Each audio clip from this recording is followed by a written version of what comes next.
We're ready for First Timothy chapter 5. I thought we'd never get here. Well, okay.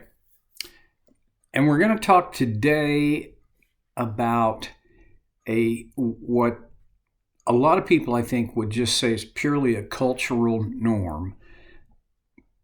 I think there's more to it than that. Okay, so here it is. Verse 1. Do not rebuke an older man harshly, but exhort him as if he were your father. In Timothy's day, this is why often I think this gets relegated as a cultural statement. But in Timothy's day, there was a significant honor given to older people, especially older men.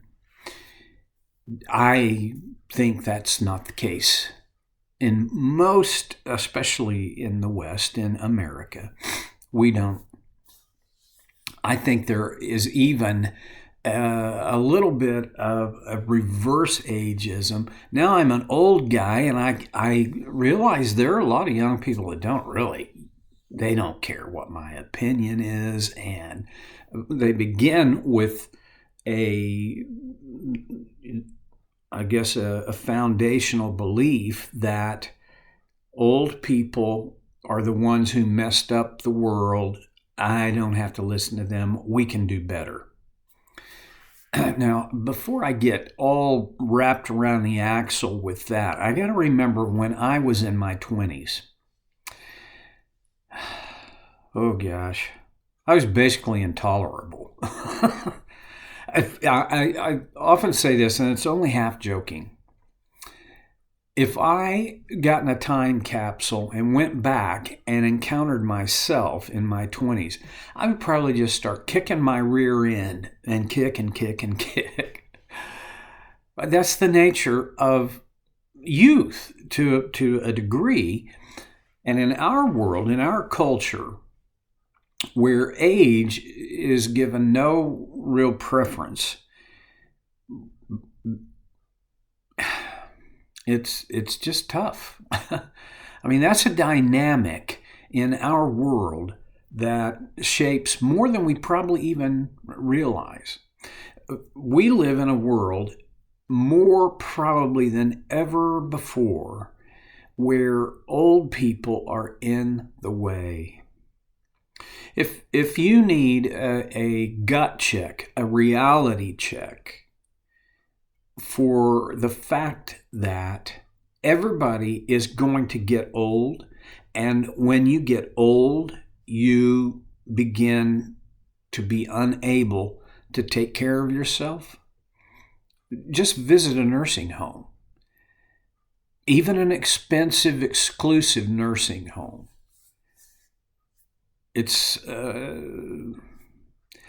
my brother, a year younger than me, has been confined in a nursing home for, more than 10 years now. And every time I visit him, which I'm sure this says more about me than anything, but when I visit him, I'm depressed. It's a sad place. There are very few smiles, very little laughter, and it's no wonder. Oof. I could go on and on and on about this getting old thing. One last thing on that, and then I'll get off the whole getting old thing. As I've gotten older, the book of Ecclesiastes has become more relevant. It speaks to me more clearly. I remember reading it when I was younger and going, whoa, man, Solomon kind of got a little bit crusty. I mean, that's kind of negative. And now I realize it's not so much negative as it is realistic. Everybody's gonna get old. And no matter how robust you are. I have some friends in their 80s who they are still incredibly active, vibrant. When I grow up, I want to be like them. But there will be a time when they can't be vibrant anymore. That's just the nature of age, old age. Okay. In our world, people who are older, I think sometimes they get in the way. Now, they get in the way because they have physical limitations, right? Okay. But they also, it feels to a younger person, it did to me when I was younger, that they get in the way because they're stuck in their ways. They are stuck in their traditions. Old people hate change. I can give you probably a dozen reasons why, when I was younger, I thought old people were just sticks in the mud. They just got in the way. And today, most of those reasons, really nearly all of those reasons, are not valid anymore because I have a different perspective. Well, Paul is this urging, this instruction for Timothy. If you put yourself in Timothy's sandals, would be really valid and valuable. I think, put it in its context today, it's no less valuable today because my personal summary of this is show respect. Are older people always right? No, of course not. Well, except for me. No. Nobody's always right. Only Jesus was. So when I look at this, do not rebuke an older man harshly, but exhort him as if he were your father. Show respect. Is there anybody that you get a hall pass for showing respect to? I mean, are there people you just don't need to show them respect? Now, there's some ideas I have no respect for. But I think, and I don't have a chapter and verse for this, but I really think I need to show respect to every person, even when their ideas are not respectable. Okay. Show them respect. Don't rebuke an older person. Now, a rebuke is a harsh remark, okay? So Paul's saying, don't be harsh with an older man. And he even says, don't rebuke an older man harshly. There are times that younger men want to just stand up and shout, will you get over it? It's not 1960 anymore. I get it. Been there, done that. Regrettably. Paul says, Timothy, don't do that. Instead, here's the... is he saying, just let it go, don't say anything? No. He's saying change your approach from rebuke to exhortation. Now, an exhortation, the point of an exhortation is to direct one's thinking. And often to correct faulty thinking, but it's done, an exhortation can be done with much more respect and a regard for the individual who is being addressed. Exhort him as if he were your father. In Paul's culture, the dad, the father of the home and family, called for just across the board regard and respect. I mean, in the Ten Commandments, in Exodus chapter 20, Moses, this was not Moses' command. This was God's command that he wrote with his finger on a stone tablet where he said, honor your father and your mother. Give honor. So how do you exhort an older man as though you would your father, who you are honoring? I mean, you give him honor.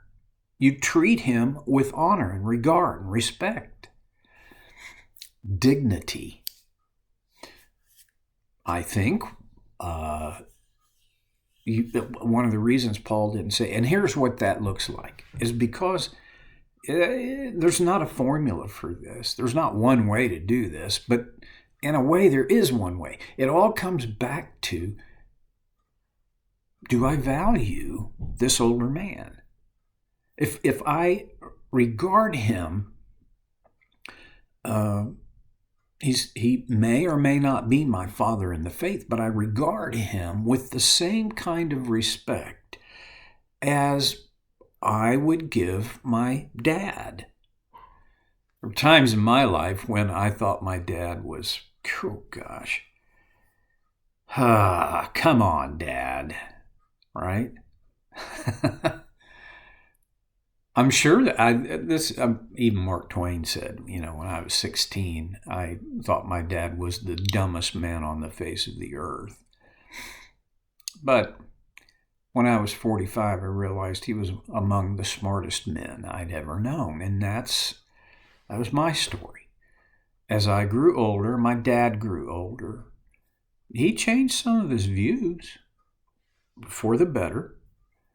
And I changed my view of him. So there's not a it shouldn't have been. I didn't mean for it to be a tirade about how do you honor your father.